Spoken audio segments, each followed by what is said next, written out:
10 сынып физика пәні номері 10 сабақ. Тақырыбы қатынас ыдыстар, Паскаль заңының қолданылуы, Торричелли тәжірибесі, атмосфералық қысым. Сабақтың мақсаты Паскаль заңын сипаттау және оның қолданылуын, гидростатикалық қысым терминін түсіндіру.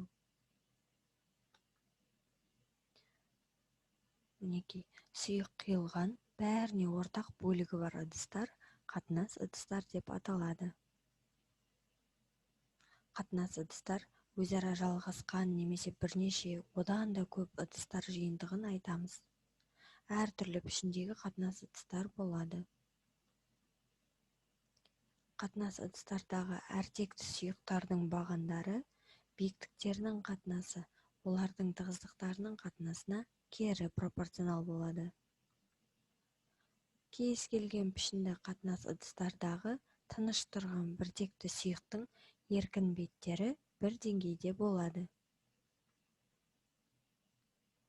Қатынас ыдыстардың қолданылуы.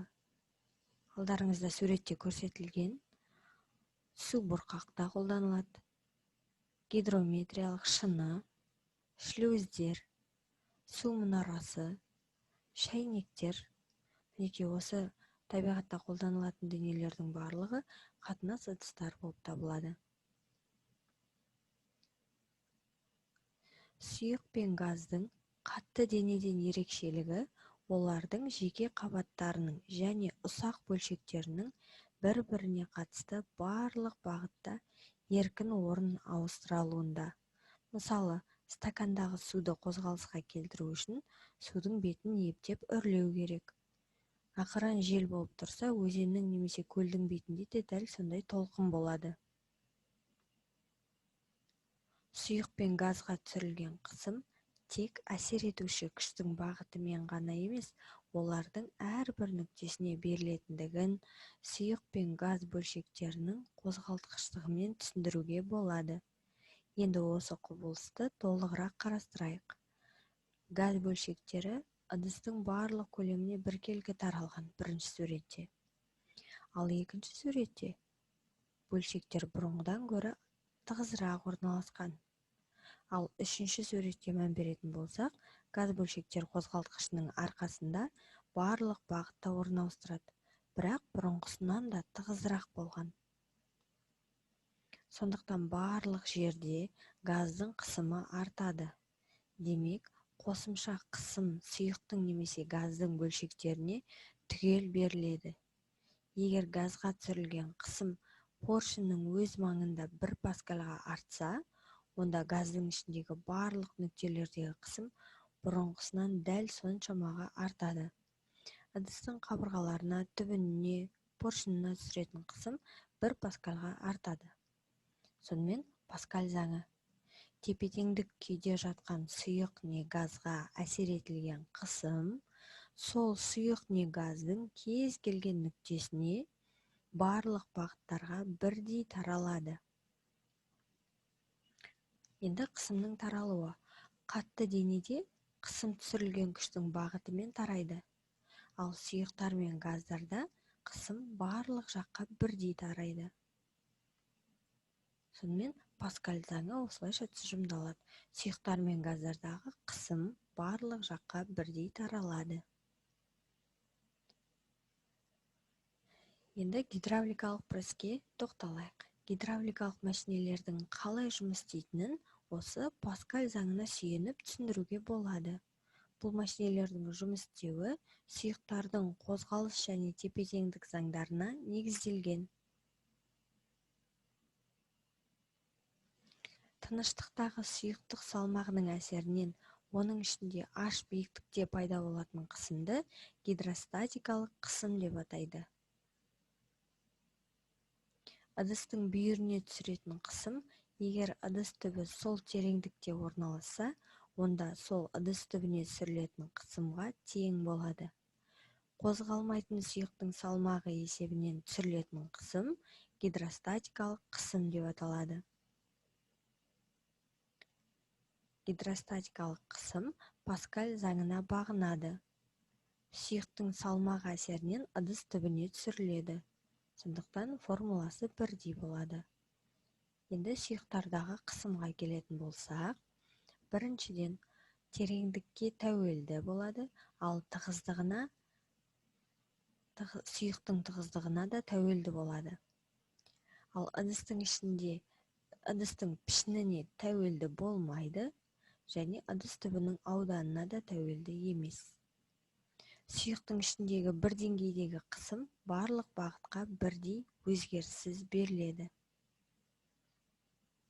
Жерді қоршап тұрған ауа қабығы атмосфера деп аталады. Атмосфера бірнеше қабаттан тұрады. Ауырлық күшінің әрекетінен оның жоғарғы қабаттары төменгі қабаттарына қысым түсіреді. Атмосфера газ, сондықтан ол Паскаль заңы бойынша өзіне түскен қысымды барлық бағытта таратады. Соның нәтижесінде жер бетіне және ондағы барлық денелерге атмосфералық қысым түседі. Атмосфералық қысымды өлшеген физика мен математиканың бірқатар мәселелерін талқылаған Торричелли Евангелиста. Ұзындығы 1 метр, бір жағы бітеу шыны түтік сынаппен толтырылады. Содан кейін түтіктің аузын жауып, оны төңкереді де сынап құйылған ыдысқа батырады. Сынаптың ішінде түтіктің аузын ашады. Сонда сынаптың кішкене ғана бөлігі ыдысқа төгіледі. Ал түтіктің ішінде 76 сантиметр сынап бағаны қалады. Торричелли алғаш рет сынап бағанын атмосфералық қысым ұстап тұрады деген ой түйеді. Биіктігі 760 мм сынап бағанының қысымына тең температурадағы атмосфералық қысым қалыпты атмосфералық қысым деп аталады. Теңіз деңгейінен неғұрлым биіктеген сайын қысым соғұрлым аз болады. Шамалы биіктікке орта есеппен әрбір 12 метр жоғарылаған сайын қысым 1 мм сынап бағанасына төмендейді. Атмосфералық қысымның ауа райына байланысты өзгеретінін алғаш байқаған Торричелли болатын. Кейін Торричелли қондырғысы атмосфералық қысымды өлшеу үшін пайдаланыла бастады. Атмосфералық қысымды сынап бағанының биіктігі бойынша есептейді. Атмосфералық қысымның бірлігі ретінде 1 мм сынап бағаны алынады. Ал 1 мм сынап бағаны деп отырғанымыз 133,3 паскальға тең. Сонымен сұйықтар мен газдардағы қысымды өлшейтін құрылғы манометр деп аталады. Оның түрлері металл манометр, барометр, ашық сұйық манометрлер. Енді келесі сұраққа сіздермен бірге жауап берейік. Жартылай сумен толтырылған ыдысқа жіпке ілінген қорғасын шарды бірінші жағдайдан екінші жағдайдағы сияқты орналастырайық. Ыдыстың түбіне түсірілген қысым өзгереді ме? Келесі, саусағыңызды стакан түбіне тигізбей суға батырыңыз. Ыдыс түбіне түсірілген қысым өзгереді ме? Екі жағдайда да судың деңгейі артқандықтан қысым да артады. Келесі жағдай. Түбінің ауданы бірдей. Ыдыстарға бірдей биіктікте су құйды. Қай ыдыста түбіне түсірілген қысым артық болады? Екеуінде барлық үш ыдыста да қысым бірдей болады. Ал енді келесі тапсырмада керісінше пішіндері әртүрлі екі цилиндр тәріздес ыдысқа массалары бірдей су құйды. Ыдыстың түбіне түсіретін қысымдар бірдей ме? Әрине жоқ, қысым бірдей емес. Бірінші ыдыста қысым көп болады. Себебі ауданы екінші ыдыстікіне қарағанда кішірек болып тұр. Сонымен сіздермен бірге қысымға байланысты есеп шығарып көрейік. Мысалы есеп. Цистернадағы мұнай бағанының биіктігі 10 метр. Оның тығыздығы 800 килограмм бөлінген метр куб. Мұнайдың цистерна түбіне түсіретін қысымын анықтау керек. Бізде биіктігіміз бар 10 метр, ал оның тығыздығы 800 килограмм бөлінген метр куб. Қысымның формуласы бойынша орнына қойып есептесек, қысым 80 килопаскальға тең болады екен. Келесі есепке мән беріп көрейік. 200 дециметр биіктікте жүрген водолазға әрекет ететін қысымды анықтаңыз. Бізде 200 дециметрмен берілгендіктен халықаралық бірліктер жүйесіне 20 метр деп айналдырып аламыз. Содан соң, халықаралық бірліктер жүйесіне айналдырып болған соң, қысымның формуласын қолданып, есепті шығарамыз. Нәтижесінде қысым 196 килопаскальға тең болады екен. Келесі есеп. Гидравликалық престің ауданы 0,7 метр квадратқа тең болатын поршыніне массасы 20 килограмм жүкті қойды. Егер екінші поршын ауданы 2,1 метр квадрат болса, онда оған қандай күш түсіріледі?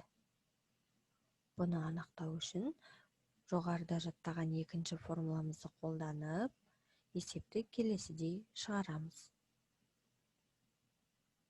Бұл есептердің шығарылу жолдарын түгел жазып, формулалардың қолдану ретін мұқият назар аударып үйреніп аламыз. Содан соң келесі есептерді орындап көреміз.